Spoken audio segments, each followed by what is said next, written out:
using statistics to describe. In any study in which the data are numerical, data analysis begin with descriptive statistics, also called summary statistics. जब data numerical होता है तो उसकी जो begin वो शुरू होता है तो डिस्क्रिप्टिव स्टैटिस्टिक्स से स्टार्ट होता है और वो समरी स्टैटिस्टिक भी कहलाता है. For some descriptive studies, researchers limit data analysis to descriptive statistics. कुछ डिस्क्रिप्टिव स्टडीज के लिए रिसर्चर्स एनालिसिस को लिमिट करते हैं और other studies researchers use descriptive statistics primarily to describe the characteristics of the sample from which the data are collected and to describe values obtained from the measurement of dependent और research variables. दूसरी studies में researcher जो होते हैं वो descriptive statistic को शुरुआत में ही डिस्क्राइब कर लेते हैं, उसके कैरेक्टरिस्टिक्स को भी, और जो सैंपल उस डेटा के लिए कलेक्ट किया जाता है उसको भी डिस्क्राइब किया जाता है मेजरमेंट को डिपेंडेंट वेरिएबल के साथ. और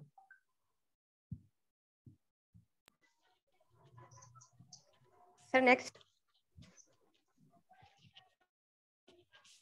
Descriptive statistics include frequency distribution, measures of central tendency, measures of dispersion and standardized scores. जो डिस्क्रिप्टिव स्टैटिस्टिक्स होती है उसमें हमारी फ्रीक्वेंसी डिस्ट्रीब्यूशन भी आ जाती है और सेंट्रल टेंडेंसी और मेजर ऑफ डिस्पर्जन भी होते हैं इसमें डिस्क्रिप्टिव स्टैटिस्टिक्स में, स्टैंडर्डाइज्ड स्कोर भी. फ्रीक्वेंसी डिस्ट्रीब्यूशन, ये इंपॉर्टेंट स्लाइड है, ये देख लेना जी. Frequency distribution. Frequency distribution usually is the first method used to organize the data for examination. There are two types of frequency distribution, ungroup और group. Frequency distribution हम क्यों करते हैं प्लीज, ये इंपॉर्टेंट है, एग्जाम इसमें ऐसे आ सकते हैं, इकरा आप बता दो. ये पहला मेथड है डेटा को ऑर्गेनाइज और एग्जामिन करने के लिए फ्रीक्वेंसी डिस्ट्रीब्यूशन, और इसके दो टाइप्स हैं, ग्रुप और अनग्रुप. आज हमने एसपीएसएस बेस पे आपको सिखाया था, प्लीज आप बता दीजिए इकरा फ्रीक्वेंसी डिस्ट्रीब्यूशन क्या कराता है, रियलिटी आपने देखी थी, ये क्या कराता है. सर फ्रीक्वेंसी डिस्ट्रीब्यूशन जो है वो डेटा को एक जगह गैदर करने में जो है वो मदद करता है, एंड सेकेंडली कि एक डेटा के अंदर कौन सी चीज कितनी बार रिपीटेड है तो वो उसके लिए एक खास अमाउंट में मीन को रखते हुए चीजों की एक प्रॉपर वैल्यू बता देता है, जिसमें जो है वो एक ऑटोमेटिकली से हमारे पास कम्युलेटिव फ्रीक्वेंसी निकल कर आ जाती है और हमें जो है वो बहुत आसानी हो जाती है टेबल की फॉर्म में डेटा को ऑर्गेनाइज करने में. ग्रुप के लिए भी होता है और अनग्रुप के लिए भी होता है. सही है. अभी आपने आज देखा था किस तरह हमने दो चीजें एंट्री की थी, कैसे वेरिएबल्स और डेटा एंट्री पे आपको पूरा वो सीक्वेंस वो आपको फाइंड आउट हुआ था. चलो ये बता दो अनग्रुप फ्रीक्वेंसी डिस्ट्रीब्यूशन. गाइस आप कंटिन्यू करें if you want. Ungroup frequency distributions. Most studies have some categorical data that are presented in the form of an ungrouped frequency distribution, in which a table is developed to display all numerical values obtained for a particular variable. This approach generally is used on discrete rather than continuous data. Examples of data commonly organized in this manner are gender, ethnicity, marital status, diagnostic category of the subject, and values obtained from the measurement of selected researcher and dependent variables.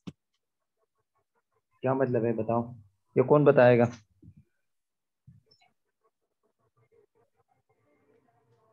इकरा आप बता दो.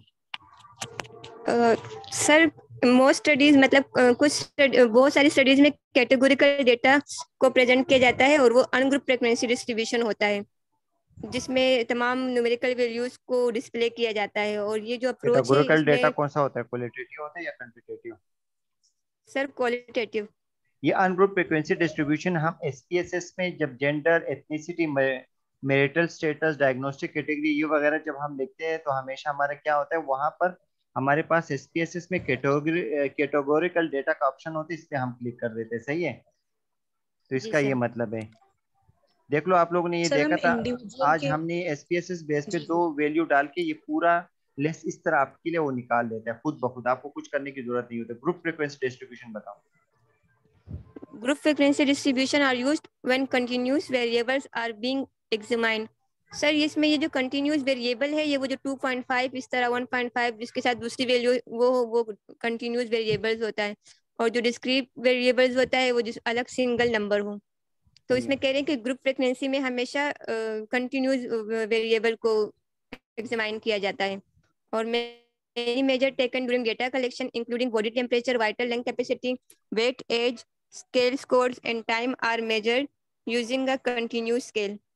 जैसे इसमें बताया है, हमें temperature जब हम लेते हैं तो 98.62 इस तरह, 102 पॉइंट इस तरह लेते हैं, और वेट भी इसी तरह। डिस्क्रीट की मिसाल दो, डिस्क्रीट को हम कैसे करते हैं? सर 37 सेंटीग्रेड, उसमें हम पॉइंट नहीं लेंगे, 38 क्यों नहीं? सेंटीग्रेड इस तरह। 37.5 ले सकते हैं, temperature is the continuous variable. Sir number of students, number of students, जी जी, नंबर ऑफ को हम स्टूडेंट्स, आधा नंबर कर ऑफ सकते हैं क्लासरूम्स। जी। नहीं सर, चलो नंबर ऑफ सही, क्लासरूम्स। सही है। ये तो हो गया। परसेंटेज डिस्ट्रीब्यूशन बताओ प्लीज।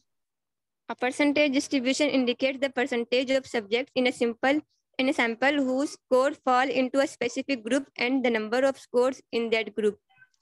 सर इसमें परसेंटेज जो है वो सैंपल जो फॉल होता है वो स्पेसिफिक ग्रुप में होता है, और स्कोर्स भी ग्रुप में होते हैं, नंबर के।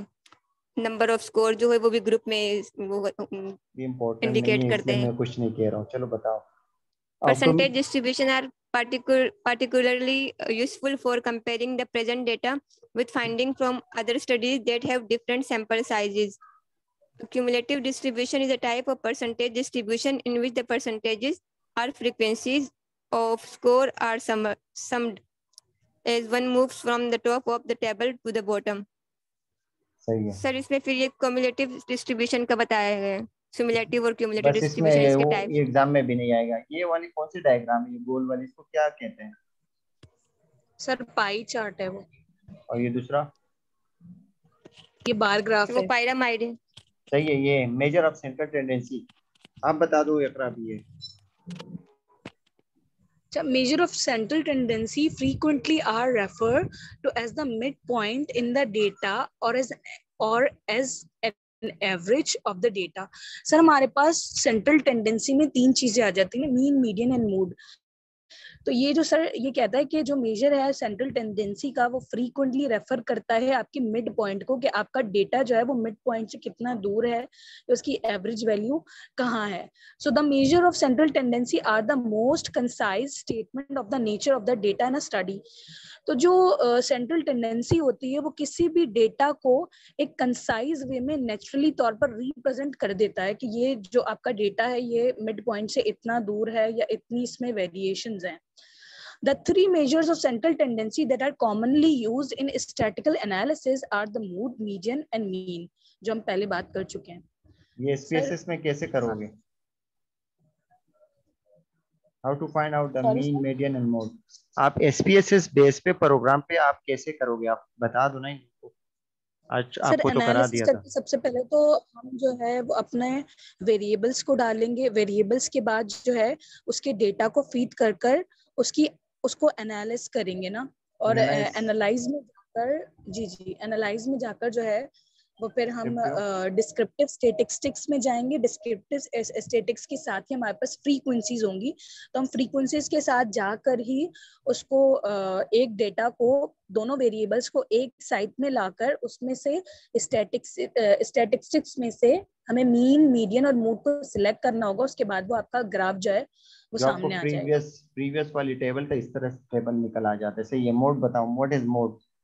मोड इसके क्वेश्चन आ सकते हैं। मोड किसे कहते हैं, मीडियन किसे कहते हैं, इसका क्वेश्चन बन सकता है। Most repeatable value in a group ना। Yes. So the mode is the numerical value or score that occurs with greatest frequency. It does not necessarily indicate the center of the data set। Sir वो कह रहे हैं वो जो mood होता है वो अकर करता है फ्रीक्वेंटली, वो बार बार जो है वैल्यू जो हमारे पास रिपीट हुई भी होती है वो मूड होता है। It does not necessarily indicate the centre of the data set. वो जो है जरूरी नहीं है कि वो डेटा सेट के सेंटर में ही लाया करेगा, जबकि इसमें वेरिएशंस भी आ जाती हैं। जैसे हमारे पास यूनिवेरिएंट मोड होता है, बायवेरिएंट मोड होता है, मल्टी मॉडल मोड होता है। So the mode can be used to describe the typical subject or identify the most frequently occurring value on a scale item, जो हम पहले बात कर चुके हैं ना। Then the mood is the appropriate measures of central tendency for nominal data. ये nominal data के लिए जो है वो appropriate measure है किसी भी data को analyze करने के लिए. The data set can have more than one mode. जैसे हमने पहले बात कर ली, किसी भी data set के अंदर एक से ज्यादा mode हो सकते हैं.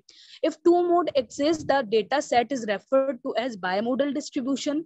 अगर एक data set के अंदर दो value एक से ज्यादा बार आ रही हैं या फिर एक value एक से ज्यादा बार आ रही है तो वो bimodal distribution है.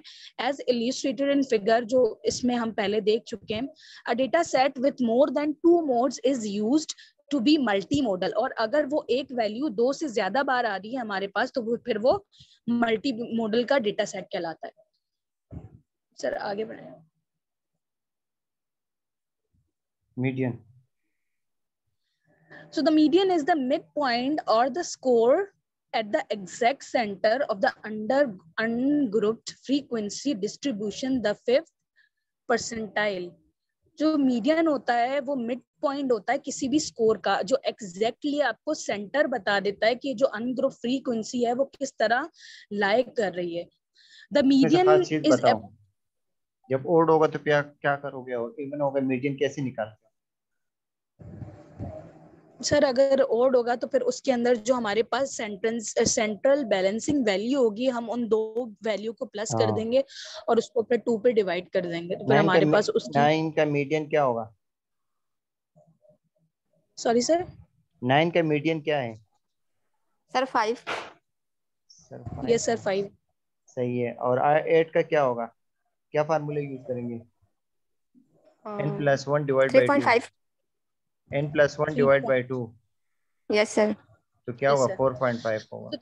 3.5 या 4.5? No sir 3.5. 3.5 सही है, इस तरह होगा. 3.5 है सर. सही है. The median is mean. Sir ये देखिए जो बाय मॉडल में हमारे पास डबल वेरिएशंस आ रही हैं डेटा सेट में ना. बस सही है. मीन बताओ. The most commonly used measure of central tendency is the mean. The mean is the sum of the scores. Most commonly क्या यूज होता है? सेंट्रल टेंडेंसी में मीन यूज होता है. जी सर, ये हमारे किसी भी डेटा को कंसाइज करके उसके नेचर को शो कर देता है. The mean is the sum of the scores divided by the number of a score being summed.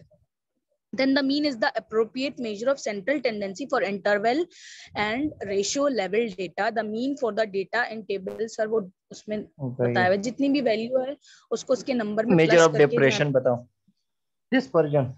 Sir dispersion का मतलब होता है कि हमारा डेटा कितना वाइडली डिस्पर्स कर रहा है हमारी मीन वैल्यू से, किस तरफ जो है वो स्क्वीड कर रहा है ना. So the measure of dispersion और variability are measures of individual differences of the member of the group.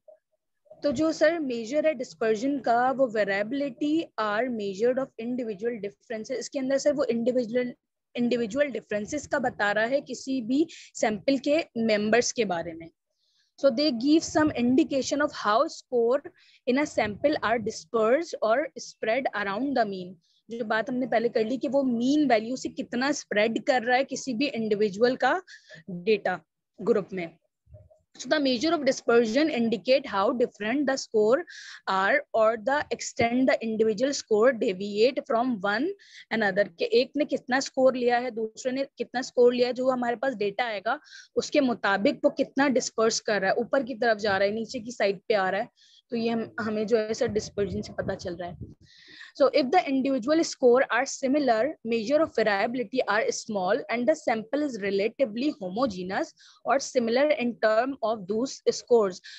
अगर हमारे पास सबका डेटा सिमिलर होगा तो वो हमारे पास होमोजीनियस डेटा कहलाता है और जो उसका मीन होता है ना वो इतना ज्यादा स्क्वीड नहीं करता एक से दूसरी साइड पर, बल्कि वो मीन वैल्यू के पास ही रहता है, जिसको हम नॉर्मल डिस्ट्रीब्यूटेड भी कहते हैं ना. A heterogeneous sample has a wide. The measure of dispersion most commonly used are range, variance and ये भी standard इम्पोर्टेंट है. deviation. ये भी नोट कीजिए, इसमें से ये इम्पोर्टेंट है. मेजर ऑफ डिस्पर्जन में ज्यादातर जो है रेंज, वेरिएंस और स्टैंडर्ड डेविएशन है. रेंज कैसे मालूम करते हैं manually? Sir maximum value minus minimum value of the data. और वेरिएंस को कैसे मालूम करोगे? सर वेरिएंस का पूरा फॉर्मूला है.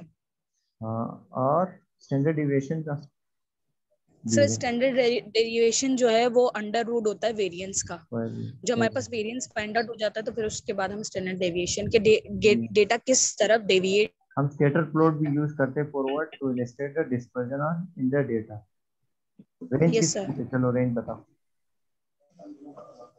The simplest measure of dispersion is the range, which is obtained by subtracting the lowest score minimum from mine the maximum, highest score. Minimum mine जी sir, maximum जो maximum आपको लगा minus. है variance. Yes, sir.